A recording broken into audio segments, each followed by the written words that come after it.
Ben, with T2, how would you look at that, or what advice would you pass on to people to make sure they have a good transition before heading out on the run? Much the same as the T1. Like I said, slow is fast. One of the key things is don't panic. You're coming off the bike and you're all excited because you got the last leg heading into the run. And before that, obviously, you got to make sure you nail your transition. So slow is fast. Just take your time. The hardest thing too is being able to find your spot where you've put everything, because you've got 500 other athletes that have very similar gear, and it's always hard to be able to find exactly where you have to go. I always try to count the number of racks and try to find something that is different that I can sort of pinpoint to visualize where my gear is, or putting down like a fluoro colored towel on the ground where you put your shoes, or something of significance to you that you can identify to be able to find your equipment.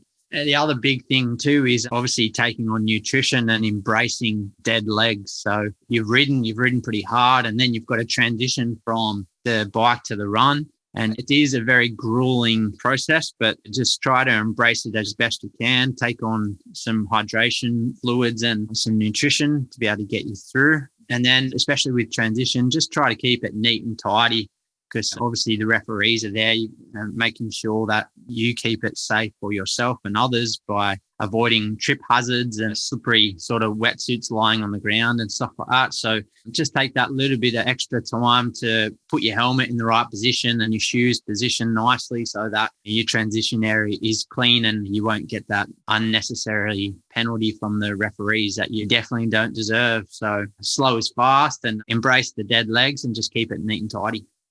It's brilliant. You've covered on some really good mental aspects of the race, and I think it's difficult to train for, but just getting ready for what that feeling is like going from a mountain bike into a trail running. It's a really unusual thing to try and overcome, and it certainly takes a little bit of adjusting there heading out into the trail run. Anything else around T2 there, Jackie, or getting prepared through that process that you'd pass on some advice for?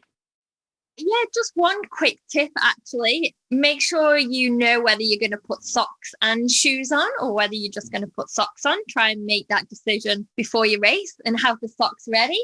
But my top tip would be to put some baby powder, talcum powder, we call it in the UK. I don't know if you say the same in Australia, but put some baby powder, talcum powder into your socks and into your shoes if you're not wearing socks, and that way they just slip on nice and easy when your feet are all sweaty or a little bit wet from the bike.